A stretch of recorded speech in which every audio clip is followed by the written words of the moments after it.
two, one.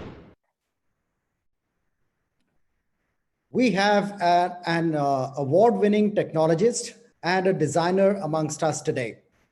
Harvard alumni, rescue pilot, angel investor, acknowledged as world's top 25 CIOs, top 10 robotics engineers, and number one artificial intelligence leader in Asia, and having 17 patents in his name. Ladies and gentlemen, please welcome Mr. Ravinder Pal Singh, fondly called Ravi, whose work ranges from low-cost robotics to frugal ventilators, and he loves to share his designs practically for free for the benefit of society. He believes technology and design must serve the person at the last mile, exactly the same way that Mahatma Gandhi believed the most important person in the queue. In this technology-centric world, how do you apply advanced principles like artificial intelligence, robotics, and advanced engineering design to solve the day-to-day problems of ordinary Indians? That has been the pursuit of his research that has yielded several products and patents. Today, he shares with us this journey, and with the hope that it would ignite ideas and opens fields of collaboration to use design and engineering for a self-reliant India.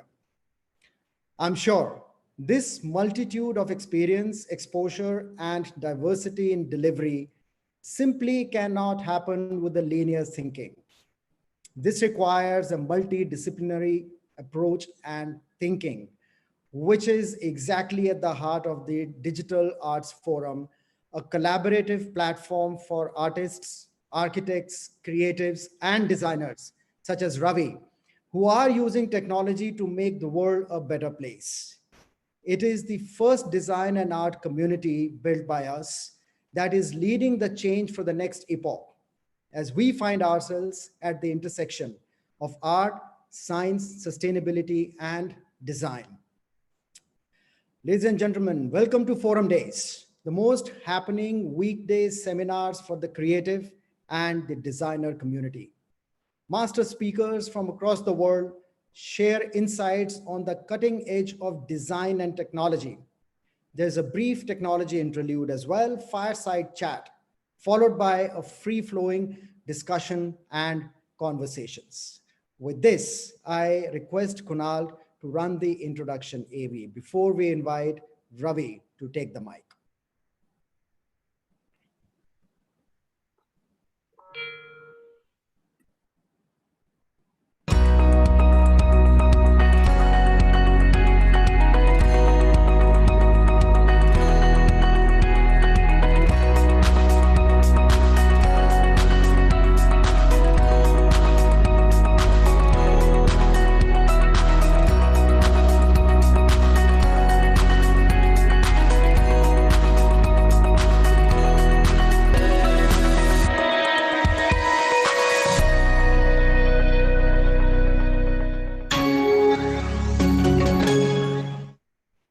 Ladies and gentlemen, put your hands together and Ravi takes the mic.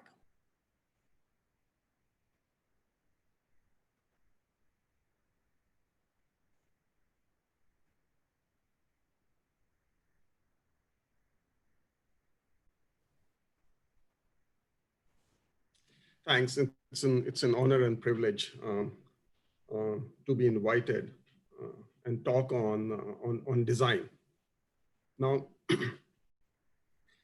since the introduction mention of Mahatma Gandhi was there, one of the things which I have been very careful, whenever I have designed or thought of anything to design is, it should be simple and it should be highly localized, and simple and localized from a very,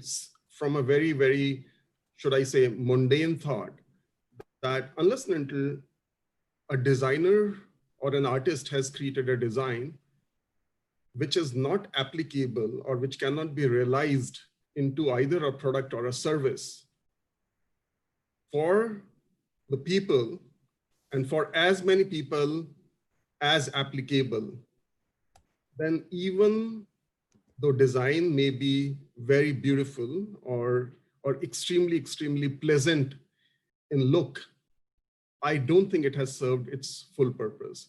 And that is the philosophy. That's a philosophy which I have taken from Gandhi, and his whole architecture of Panchayati Raj thinking. So just wanted to say that before I start my talk. Other thing is that I don't prepare for my talks. So my talks will have pauses in between. It will not be scripted and all this stuff. So feel free to have any questions which you want to ask.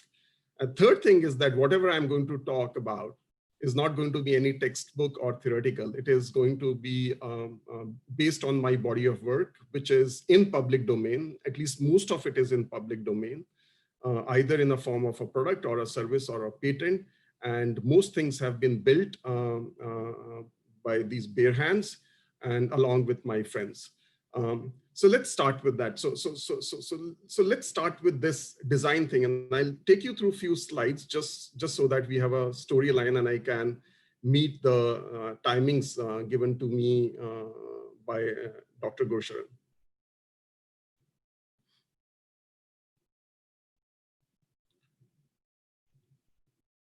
Now, design is a word, you know, whenever somebody talks about design, you know, there are several things which comes into head. One thing which comes is, hey, you know, it's a very complex subject. Second, it's a highly intellectual subject. Third thing is that, hey, you know, this is a design and it will require a sort of, you know, intellectual thinking. Fourth thing, oh, you know, a normal person cannot think about design or cannot create design, or you have to go to a very highly specialized school to think about design. All those things may be true under circumstances, but overall, if you actually look at design, some of the most you know, implementable design have actually come from people who don't have degrees in engineering or degrees in design, or degrees in architecture per se. They have been designed by people who understood a particular problem. Either they faced that problem on their own, or they were highly empathetic towards that problem, and they thought that they will solve it. Second aspect of design, and one of the myths of design, is that whenever you start designing, you actually think of an outcome as a product or a service. You know, the moment we start doing that, then the whole thinking of design is a flawed thinking, because then you start thinking more from the financial angle of how much it will cost to build a product, or to create a industry, or to create a factory, or to build a unit or something like that, and somewhere you lose the sight of design. So two things, these two things which I've learned, two simple things, that when you design, you should put a little bit of your heart in that particular design, and you should not think of a product a product or a service which is going to come out of that design. And these two principles have worked well for me, and I'm going to take this thing forward. One thing, motivation is extremely important. There has to be a motivation somewhere, and I'll take some concrete examples. One of the recent things which I'm working on is a ventilator, you know, which was mentioned in a much more large way. Actually, ventilator is a pretty simple machine, and I'll put my hypothesis and argument, you know, in slides to come. But motivation was very important. I don't think I would have created ventilator because I'm not educated to build ventilators, by the way. Okay, I'm a computer science engineer who can fly an aircraft, and ventilator doesn't come either in computer science zone or an aviation zone in any ways. It happened because I was a frontline worker, and as a frontline worker, you know, I have seen death from very close quarters. You know, when you see death from very close quarters, you can absorb it if it has got a logic or a rationale behind it. But if you see death because there were not enough beds, or because there were not clinical instruments or clinical equipments available, then it hits you, and then it hits you extremely hard. And then you think about what you can do. You know, a simple engineer like me could only build a simple machine like ventilator. So that kind of became my dharma, and that kind of motivated me. So motivation didn't came from a perspective that, hey, I have to create a ventilator. Motivation came actually from a perspective that during the early days of this epidemic, okay, for 1,000 beds, there were hardly 200 ventilators, okay, and extremely good doctors, extremely good healthcare workers have to think whom we should give this and this particular clinical instrument, and whom we should avoid giving this particular, depending upon various factors related to mortality. Amazingly, the second example, which is being used, which is robot, contactless robot for hospitals. That inspiration actually didn't came from COVID. That inspiration came from a very different perspective, that certain jobs should not be done by humans, but it's applicable over here. So there are two different examples. Okay, one which is my core subject. It's highly applicable over here, but inspiration came from redefinition of employment. Another inspiration basically came from fear of contact or fear of death with no rationale. So motivation is core. It basically comes from heart, and then it hits your neurons in brain. So how do you design that? Design process happens. So the moment the motivation comes, and you have this great passion which hits your brain, and it triggers juices in your neurons. If you really want to create a product which is going to last, or if you want to create a design which is going to last, you basically think in terms of, hey, can I redefine a particular industry, a particular problem, a particular society, a particular government? So the larger the canvas is, the larger the impact is, the better is the suitability of that particular design, or what I say, longevity of that particular design. And usually what happens is that, desire to design, when you design, your desire is at a very high pitch, okay? But if it doesn't results into the applicability, then the potential of that particular design to solve a particular problem, or to bring change, or to transform anything, reduces tremendously. So that is the other thing which I'm extremely careful about when I design something. And one of the easiest way to design is not to design, which I call as product thinking, not to design one product, okay? It is better to design a platform which can mushroom multiple products. And that works a lot. And other thing which is very much applicable for India, or for at least for developing country, that sometimes just good enough is good enough, okay? If we keep on experimenting, if we keep on running towards an excellence, then the longevity of design process becomes so much that either the passion dies, or somebody else creates something better, and then the viability of that design doesn't exist. So redefinition is something which brings your passion into your neurons, and it gets into a creative juices, which may result in the articulation of a particular design. And this is the example, and I choose this particular example not because this is one of the best creation. I choose this particular example because this was the simplest creation, okay? And this is basically a very simple SAT, okay? Cost of this particular SAT is less than 50,000 Indian rupees. It is one of the most simplest, but not the most sexiest SAT developed, but was used for certain remote locations, basically to connect education or stream education to remote villages and hills, or remote villages where even power or availability of electricity is random, okay? And I thought, like, why can't we create a simple dish and put some kind of a sat over it so that they get enough, kilobytes, so that, few students can be taught.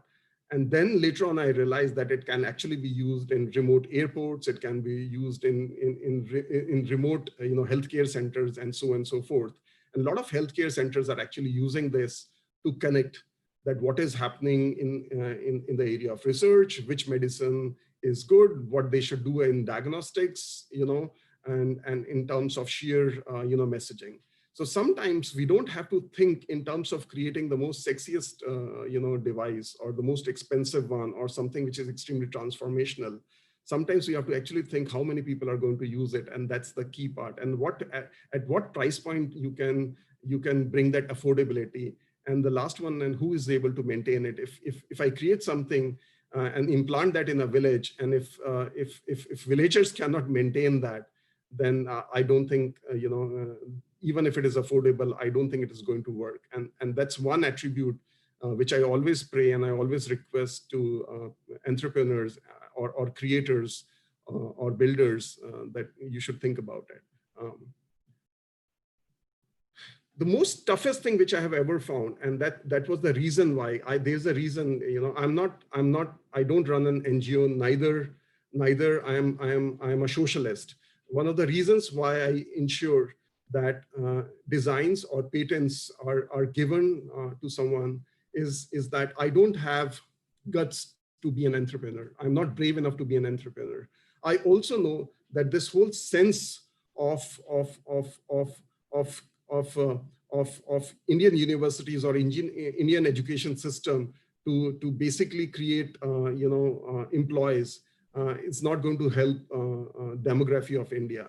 So in my own interest, I always say, hey, if you can use my design, or if you can use my patents, and if you can create mass entrepreneurship, create as many as products, good, bad, ugly, expensive, not so expensive kind of products, at least it will generate employment. This is the most difficult aspect. And that's the rationale, that's the thinking behind why I basically say that, look, you can use my products, you can use my patents and all that stuff. And I really mean that. And there's a reason behind it. Now, why I say practical reality is that, usually after my talks, especially when I give it to, students or entrepreneurs, I basically ask people to raise their hands that how many people are going to basically become entrepreneurs, and how many people require seed investment, something like that. And usually all of them raise their hands, at least 80–90% raise their hands, but practical realities hit them later on. So I'm saying that be conscious of those practical realities. Don't lose your heart. Entrepreneurship is not an easy journey. So I acknowledge that particular fact. Now, as I promised, that I'm going to take through my creations. These are my creations. One of them is at a patent stage. All of them else have creations. I've got some pictures also to showcase how we can use this design and platform thinking, combine both of them and create products which are locally available, affordable, and manageable, anywhere. My first thing is that, and I have chosen this particular example because I'm a robotics engineer, and it's very easy for me to explain this particular robot. One of the things which I always feel when I design anything, that tech is the easiest aspect. I don't know why we give so much of importance to tech. The difficult part of thinking and putting design in order are related to mathematics and physics. So I'll start with physics. The most difficult thing when you actually create a robot, and especially a robot which is a movable robot, is center of gravity and how the structural part of that robot is going to be built. Because if you can do everything, even if your software code is great, your firmware is great, and everything is great, if robot cannot walk straight, or if robot cannot pass through an obstacle or something like that, then it will not work. So be conscious of the fact that pure sciences play a very, very important role if you're actually building a particular product. And especially if you are building a particular product, unlike in services or unlike in software platforms, where this element may be lesser, especially the physics element may not be that much applicable. So be conscious of the fact. But the point which I'm trying to make over here, if you actually look, when I first created a robot, that was roughly about a decade back. And fundamentally, that same paper is being utilized by me to generate different kinds of robots, and I'll explain that. In any robot, when you design any robot, you basically think of center of gravity, you think of structural engineering, you think about life of the robot in terms of how long a robot can live, you think about movement and all that stuff, okay? So you think from the perspective of platform, and if that is your thinking, then you have achieved nirvana, because even if your one product becomes obsolete, you can create multiple products. So you can always beat your competition if you're a capitalist. Versus from a perspective that you will actually create a particular machine to solve a particular problem. If you do that, then either your problem should be so big or your solution should be in so nascent stage that it will take you for a very, very long time to solve that particular problem. Otherwise, even if you are a capitalist, even if you are a businessman, you will make money for a very short span of time, and then your industry will be taken over by some industry, or you will not be applicable anymore. So I'll give you examples from that rather than getting into the build of a particular robot. Now, it is one design, and I'll showcase multiple robots. The thing which is in my hand is basically an arm, which is one of the most difficult things to build, which is a robotic arm. And this robotic arm is being utilized in multiple robots. So if you look at, these are 3 different robots, okay? And all of them have same chassis, similar parts. Their software is different, and some additional components have been, being there. For example, the one at our right-hand side has actually a movable arms, has got fingers which can move around and all that stuff. Has got more sensors so that it can do obstacle management, can rotate. But in the end, it is just a chassis. So design of the first one, which was almost 12, based on a 12-year-old design, is still applicable to the last one. And I'll explain. The last one, I'll explain. So this last one, if you actually look at, it has got an arm which can actually write. So you can actually write, since Devyan is over there, you can actually write a machine learning code, okay, where taxonomy of voice can be converted into instructions, okay? Versus you can actually use this particular same arm to basically use it as a restaurant or a contactless or in an airport or in a hospital, and it can be used as assistant to nurse. It can be actually used as a replacement for a reception. It can be used to clean toilets, so anything, okay.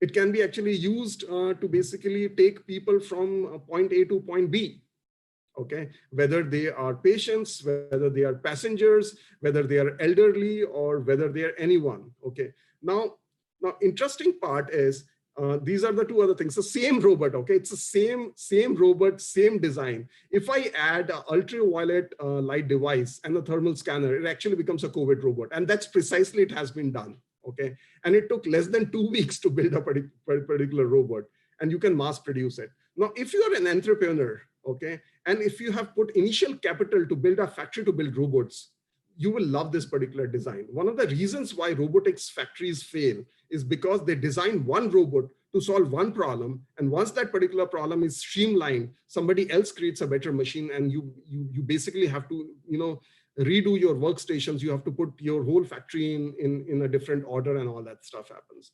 So the point which I'm trying to make is, in this particular design case, motivation didn't came from epidemic. Motivation basically came from industrialization. Motivation basically came that someday, given the young, as democracies become younger and younger, youth of any country, especially in India, they will demand far more creative jobs. They will actually demand buck for their education, and their rationale to do a job will not be just to earn bread. And when that day comes, these kind of platform thinking, platform design, or these kind of designs which can be applicable in multiple circumstances will be far more potent than just a product-based design thinking. And that was my premises, and that's what I wanted to showcase in this particular example. Second one is one design, multiple ventilators. So let's talk about ventilators, because this basically came from my gut, okay? Everyone was talking about ventilators in hospitals, but when COVID or any disease hits you, you're never near hospital. And think about governments across the world. Do you really think that they can actually create an infrastructure which can reach a particular remote village? That remote village can be in Spain or that can be in India. So when somebody requires assistance to breathe, okay, they require assistance to breathe. They don't require a ventilator per se. So if we start thinking as to create a machine, okay, which can help a person to breathe for 2 hours, which can help a person to breathe when they are in an ambulance and the journey is 4 hours to, let's say, 10 hours, and when they are in a hospital, then suddenly you start thinking in terms of multiple machines. And then you start thinking in terms of context of different problem. This problem is way more complex. Deaths are happening at home. Deaths are happening while patients have been taken on their way. Deaths are happening when the migration was happening from cities back to villages, and deaths are happening in hospitals. So that was my whole premises. Okay, so why can't we basically design a small device, just a small device, okay, which can just help you to breathe. Take a air from atmosphere and just push it into your lungs. Not the best device, but still better than nothing device. But it should be built locally. It can be maintained locally, and cost should be so less that anyone should be able to afford it. And if they are not afforded, any shopkeeper in India should be able to lease it at a very, very less cost. And so even though the first one, this one, which is a very, very simple design, if you actually look at this is nothing. There's one motor, there's one mask, there's one valve, there's one sensor, and there is one inlet and one outlet. And if I suddenly remove this word ventilator, this device actually looks simple. And I'm sure electricians, mechanics the most eloquent one with an ITI degree, okay, they should be able to build this. They should be able to build it way better than me. Only thing which I have done is that I have created a modular design. I have created a modular design which can be expanded, which can have multiple things. And that brings me to the second device, which is the second one, okay. This is a far more complicated device. You can put an oxygen cylinder. You can actually have, you have multiple bags. These multiple bags can be synchronized with the breathing requirements of the lungs. There is a machine learning code, which basically finds out at what frequency the air should come in and at what frequency and what quantity the oxygen has to be calibrated so it gets inside the lungs. This can be built by an IIT engineer. So you don't require an IIT engineer. I'm not glorifying ITI or IIT either ways. I'm just giving that example as a clue that you don't require a single skill set to build everything. And I'm telling you, the previous one will save more lives than this one, because this one will be far more applicable when you have a hospital, because it requires some skill to read, to use oxygen, where to place that particular oxygen. But this one is as simple as that. You take a mask, you put it over here, and you basically put one switch button and the person is able to breathe. And these are the intent. You can extend this particular design and you can actually create an ICU grade, a clinical ventilator. So one idea was one design, and also depends upon how much capital you want to invest. If there is someone in a village who can afford 1 lakh rupees worth of a capital, he can actually build so many ventilators. If someone who is in a town and he already has some kind of a factory, he can actually get some 20-25 lakh rupees and he can actually create a full-fledged factory for that full town. And if somebody wants to invest more, then you can build. So that is my other premise. And that's why I'm bringing these live examples. I don't want to leave design, on the table just for the sake of design. Designs which are one design, which is applicable for multiple situations And for those multiple situations, it can actually create multiple products. That design is a powerful design, even if it is not a sexy design. That's a far more powerful design because it can save lives. Okay, so these examples which I have shown, these are examples of hardcore products which you can touch, and products which you can feel, products which require imagination in terms of industrial engineering, industrial design, something of a shape and something of a size. Now, since Devyan was over there, so I created a few more other things, which are far more complex, because these go in terms of transformation of a country. So my first two examples were industrial example, or what I say is are products. My other two examples are services example, because I didn't want to leave services also, in the back end. Appreciate if you could wind up in a minute or so. I will quickly do that. So if you actually look at, a lot of people actually talk about blockchain. A lot of people talk about blockchain. Think about using a blockchain where every citizen will have a node and every vote will be a digital contract. And I leave it over there. Think about how it will change the whole world. Think about how much it is going to save government. Think about the integrity of democracy. That's one thought I'm going to live. So it is not only about currency, and it's not only about Bitcoin. Blockchain can transform country. That is one. Second example is codification of emotions, which is today there are some industry which has actually made money over here. One thing, it is high time that people who are in a leadership positions, they need to understand that a language is already there, which is a language of interaction between youth and machine.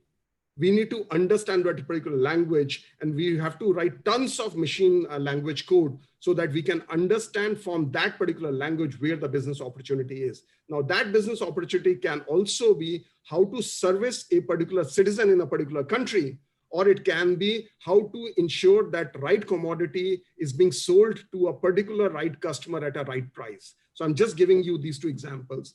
These are also two examples that how you design your code and how do you write your code. So before you write your code, you design your code, and that's where the value of design is. Value of design is not in the user interface of the code. The value of design is that what kind of impact it makes and how do you write that particular code. These are the two examples of blockchain and machine learning. In the end, I'm going to close it. In the end, adoption is the key. Whatever you build, whatever designs you have created, if nobody is there to adopt, and if nobody is there to criticize, and if you don't have right customers or right people to criticize, then there is no utility to it. And that's how I'm going to close. Thank you for hearing me out on this.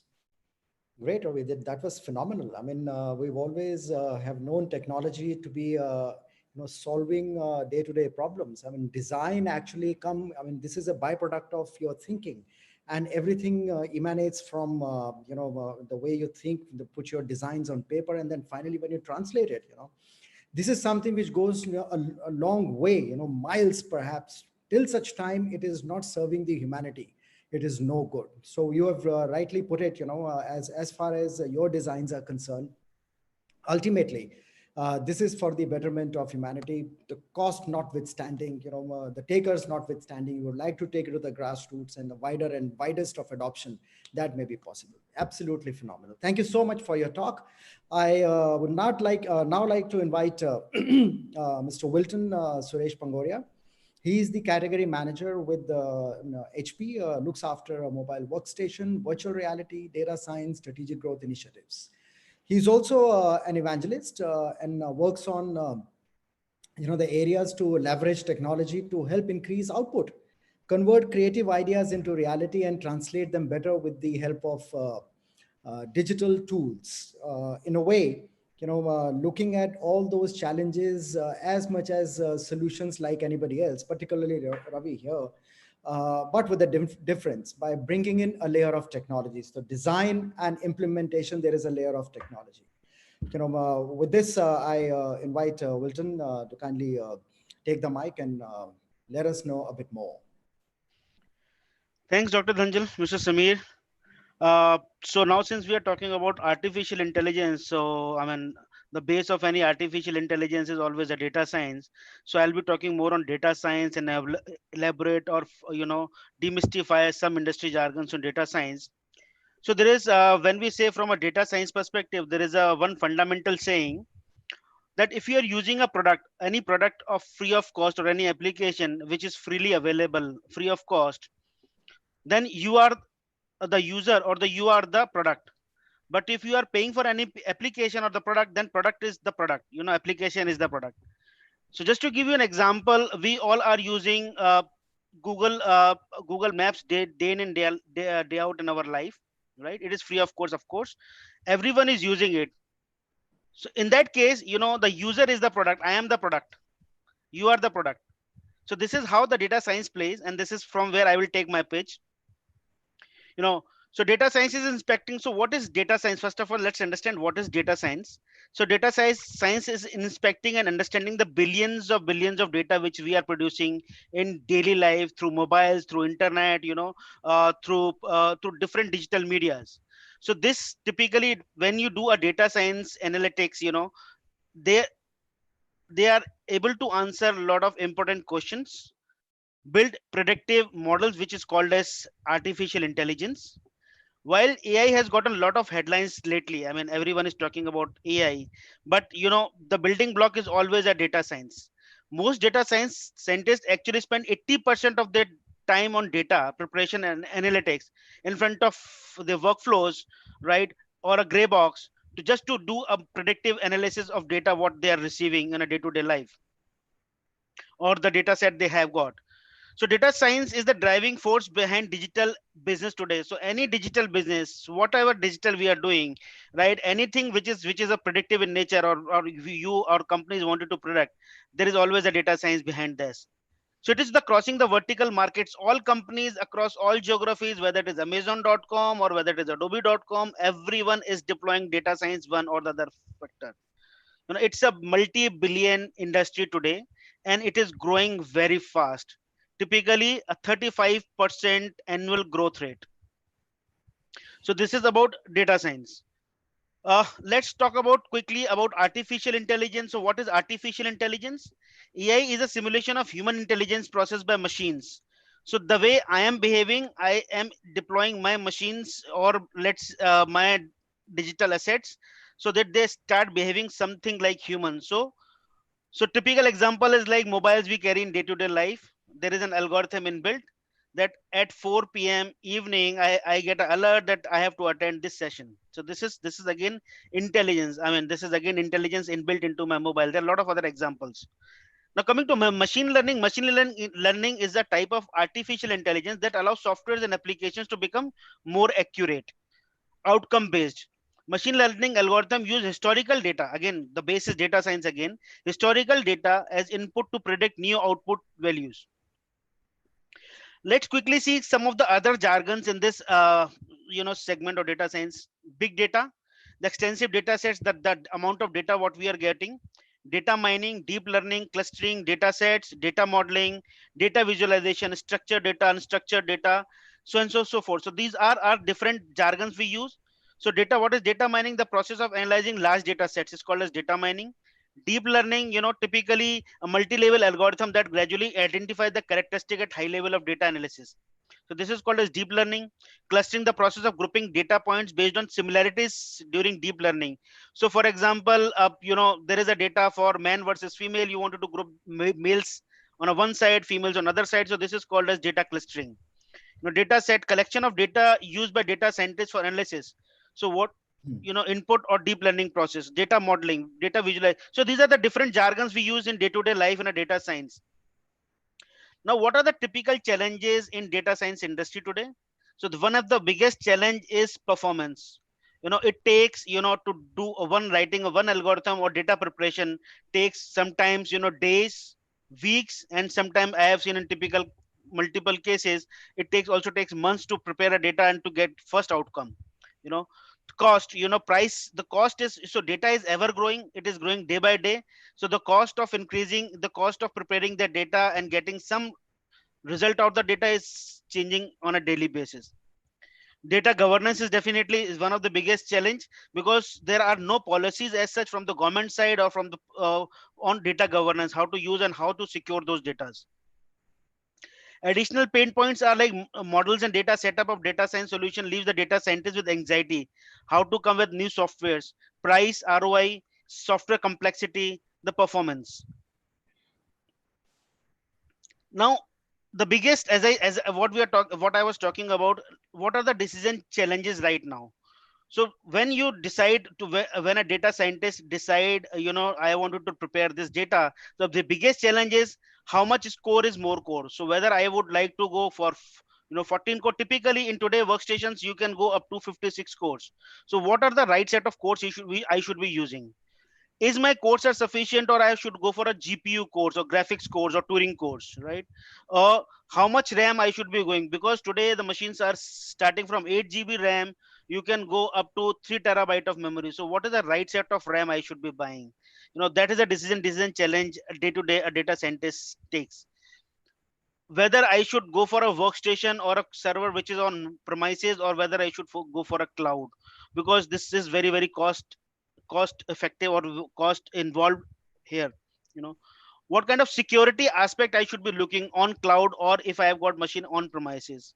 What is the storage, hardware storage I should be, whether I should go for a SATA, or whether I should go for a PCI Express SSDs. So these are the typical day-to-day decision a data scientist takes, and this definitely affect their working capacity, or the speed at which they churn out their data. Now again, I'll talk about why HP, because practitioners. So we have got solutions inbuilt. So typically when you buy an hardware, or data scientist buy an hardware, he has to prepare that hardware using lot of rapid libraries or DLLs or lot of applications. So we have got solutions like, for example, if you have got a problem to solve for 1 billion set of data, we have got completely preloaded machine which specification A. If you have got 10 billion rows of data to solve, we have got machine which is like workstation which is machine B. So this is kind of solutions what we provide to the customer, depending upon what's the size of data set they have, what number of cores they are looking for, whether their application is GPU certified or CPU certified, so and so forth. So there are a lot of other applications which are supporting. So for something which is called as remote graphics softwares, performance advisors, there are tools which are inbuilt into it, which is of very use for a data scientist. So this is my take on data right now, because this data scientist or data science piece is growing very fast, and I mean it has got a bright future to come. Thank you, Wilton. From the industry perspective, what possibilities could be there to translate your designs with the help of technology better? While we have quite a few number of questions coming in, let me quickly invite a reaction or a question from Divyan Kavadia.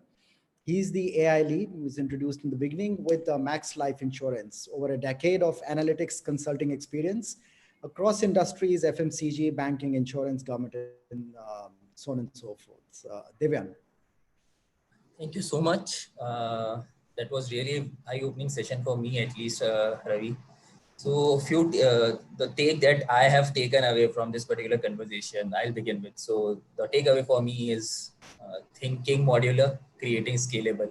So that is the thing that I have, even I have felt across the various verticals that I have worked. I'll share my experiences. Why do I think so? And why do I say that whatever you have placed from a design perspective is also applicable to the industry? Before I jump onto that, I have a point of view, or maybe I would want to weigh that thought with you. So since you share similar industry experience and have I pursue similar passions to you. So one of the upcoming thing in the AI world is the GANs, the generative adversarial neural networks. So how do you think firstly they come into the place and bring that creative perspective in on the table, bring that particular perspective on the table, and how does it lend power in the end user perspective, and also from a designer perspective? How do we create? How can it quicken up the process of maybe designing fast, failing fast, learning fast, and maybe probably creating fast and scalable solutions. So if you can just add some viewpoint on that, or probably I can then begin with my take on this particular thing. Ravi, if you have something to add on that. Well, I'll just make a few statements. Again, I will explain, just in few seconds, the code. The codification of emotion, which has become kind of a buzzword code. First of all, I totally agree with you that, whether you're an entrepreneur or whether you're a developer, if you're a developer, and you are writing a code, you get into a extremely blissful zone if your code is being used by everyone. Now that really happens, but it is not only that if you are in insurance sector that your code is applicable for insurance. If you're in e-commerce, your code is applicable for insurance. So, and very few developers are capable of doing it or even want to do that. So first of all, I fundamentally agree that if your code is from a modular thinking, and if it is scalable, then it doesn't only brings value to you, it brings value for so many other ones. So I totally agree on that. On the second aspect, when it comes to, I will not lead to the neural part, because as a developer, I still consider myself as a very, very good machine learning developer. Deep learning is still, I haven't written a code which has gone beyond the accuracy of 37%. 37% is the closest when I came. So this is what I will say. When I was actually writing the code to find out that for a certain service which is being provided by an e-commerce player, okay, how that service is being projected, being absorbed, and translates into business in terms of revenue, okay? And I went to almost everyone. I went to people who were running e-commerce companies. I went to people who were selling products, ranging from, large, big four tech companies and all this stuff. And all of them, except one company, all of them were focused on enterprise products. Oh, this is my CRM, or this is my enterprise software, or something like that. Whereas the real truth lied in unstructured feedbacks, which was freely available on net. So before I actually went through a code, I actually created mathematical vectors. And those mathematical vectors were old-fashioned AI arrays, which will take all the sentences, which will convert those sentences into arrays which depict behaviors. And then I will convert those behaviors into compliments or emotions like, are you happy with my services? What do you want? And then I translated into what you are mentioning. And now I'm coming to that particular point, which comes in the neural zone, that if I'm wearing, let's say, Brooks Brothers suit, okay, should I be taken as a customer by a person who is selling Starbucks? Should I be taken by a person who is selling 2 crores worth of flat or something like that? And that's where the beauty of neural comes, and that's where the beauty of machine learning comes. Third one, which you have specifically asked, how much power it gives it to the customer. If suddenly, which I don't think is going to happen, if suddenly everyone on internet starts lying and starts saying fake things, then your code may not work. I have a feeling that when it comes to a physical interaction, people are not that honest, but on internet, they are brutally honest. They are brutally brave also. Until that behavior continues, I think, anything which comes in the capacity of unstructured taxonomy will be very helpful in conversion of neural into AI code. Just to add on to that point, like we is always speak about. I'll just take a minute more, Gulsharan, just to conclude. I'll come back to you, Divyan. Sure. We are overshooting the time, but yes, we will take another 5 minutes. And in between, we'll invite Amber Mukherjee. He's a veteran in technology industry, and currently, at Caliber Technologies, it's a technology startup working in the area of health tech and facial recognition. So, Amber, a quick reaction from you. Thank you, Dr. Gulsharan.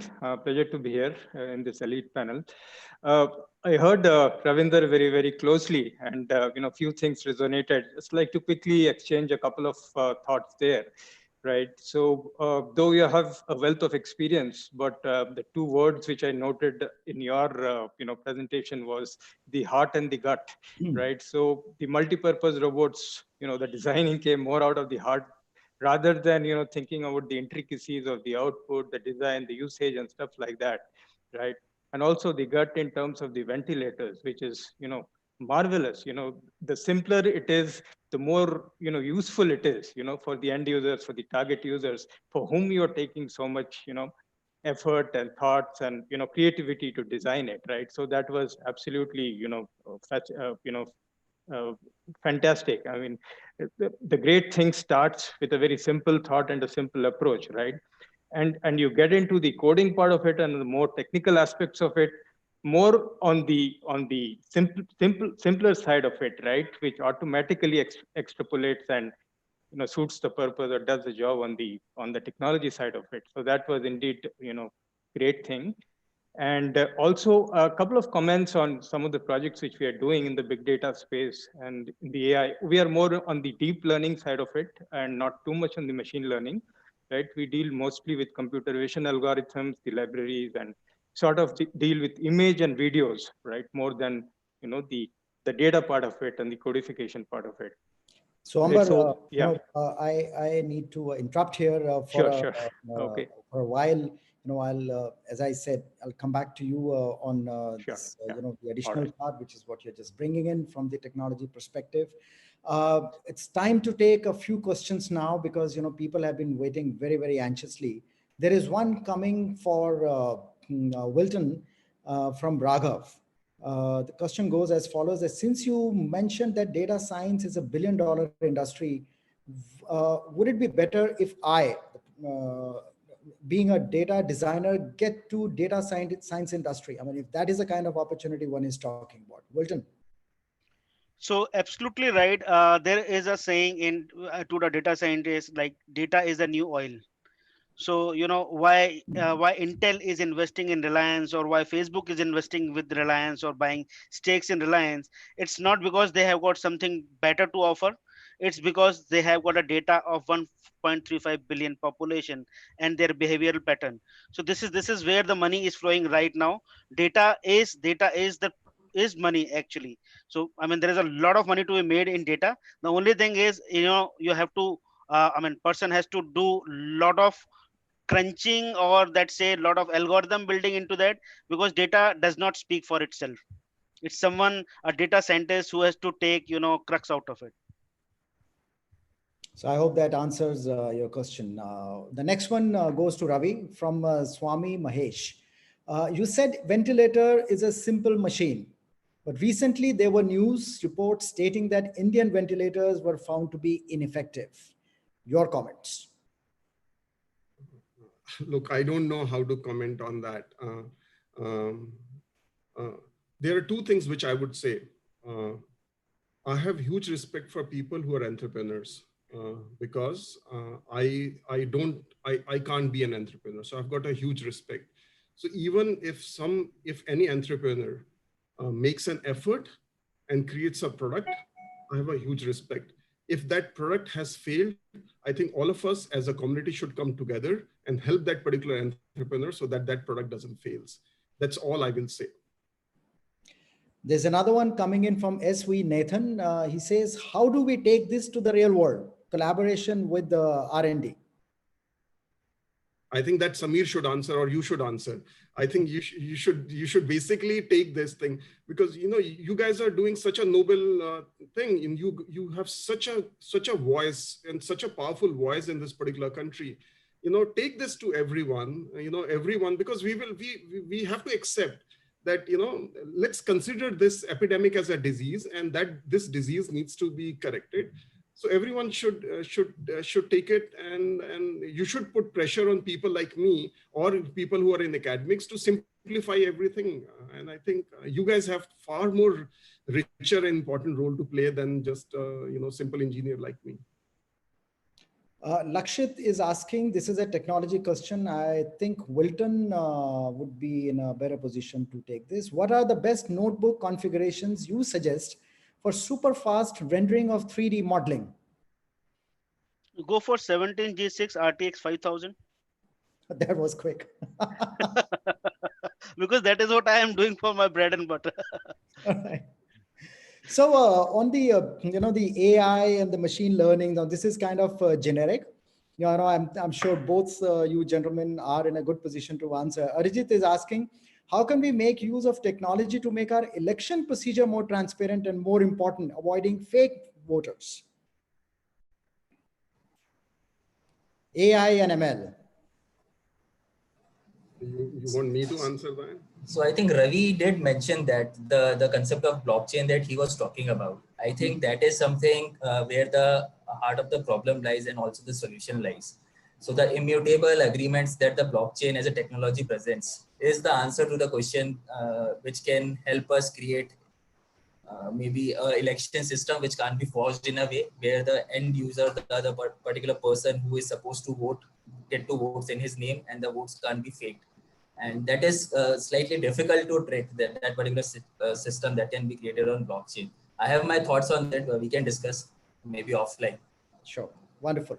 So we have only as much time left to take one more question. This is coming in from Rohan. He's Director of Public Policy at Scotch Group. Rohan. Thank you very much, Mr. Singh, for a fantastic talk. Two things stuck out to me most. One was the point that you started with, designing solutions for problems that arise from felt needs, and they must be local in nature. And the second was that you said whenever you ask the audience, 89% would raise their hands and say, okay, fine, I want to be an entrepreneur.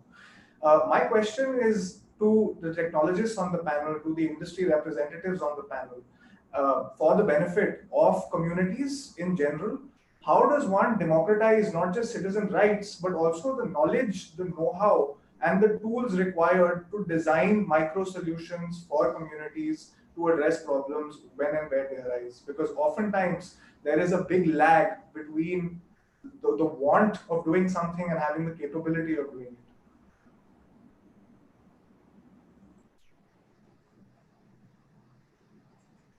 Do you want me to answer that, or do you want Wilton to answer that? He represents. You can do a toss. I think the both of you would be equally well placed to answer. Look, my take will be a pretty cruel take, okay? And my take is as follows. Most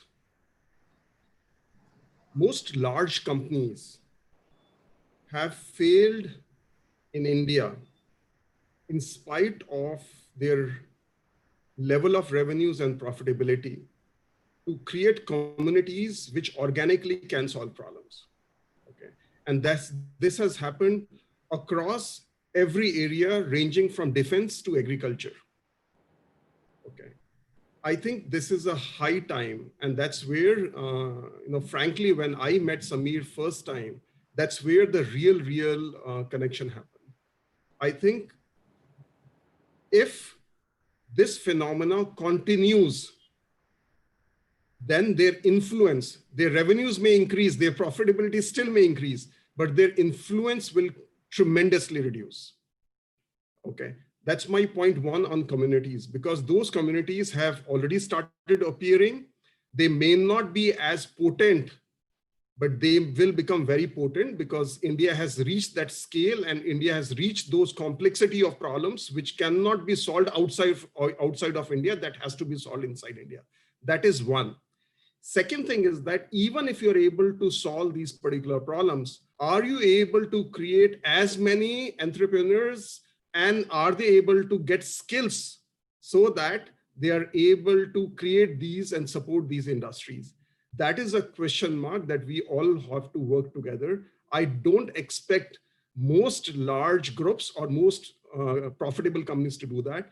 I think a new stream of influencers will come, and they will that is totally a white space today in India.